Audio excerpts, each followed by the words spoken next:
Affaire Koé, tu fais ça bien pour, cette terrible phrase que l'animateur aurait dit à son accusatrice. Nos confrères de 20 minutes, vendredi 1er décembre 2023, sont revenus sur l'affaire Koé. Pour rappel, le célèbre animateur est accusé de viol et d'agression sexuelle. Dans sa plainte, Julie, une accusatrice, est revenue sur une phrase que l'animateur lui aurait dit après un rapport sexuel qu'il aurait eu.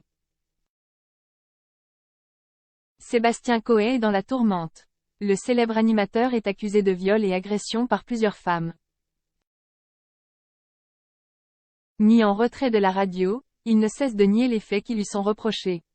Très concrètement, il s'agit de preuves qui démontrent qu'il y a un fort doute d'une volonté d'extorquer Sébastien Koé moyennant une somme d'argent très importante. Tous les éléments ont été remis à la justice, a assuré l'avocat de l'intéressé, Simon Clemenceau, à 20 minutes.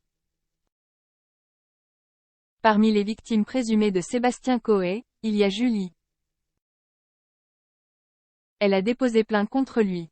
Dans le procès-verbal consulté par 20 minutes, elle est revenue sur la première fois où il lui aurait demandé une fellation. Selon ses déclarations faites à la police, elle venait de rejoindre l'animateur dans sa chambre d'hôtel pour lui faire écouter sa maquette. Seulement, au moment où elle aurait sorti son téléphone de sa poche, Koé avait baissé son pantalon et sorti son sexe. Il me demande de lui faire une fellation, a-t-elle raconté. Julie aurait exécuté la demande de Sébastien Koé. Selon elle, l'acte n'aurait pas duré très longtemps. Maximum 2 minutes, a-t-elle encore déclaré à la justice. Il disait tu fais ça bien pour une première fois, lui aurait-il encore dit, toujours selon les déclarations de la victime présumée. La victime présumée de Sébastien Koé n'a pas tout de suite pris conscience de la gravité de la situation. Après ces faits présumés, Julie est restée contact avec l'animateur. Elle a expliqué qu'il lui faisait miroiter une belle carrière dans la radio. Il lui aurait assuré qu'il la soutiendrait si elle continuait de coopérer.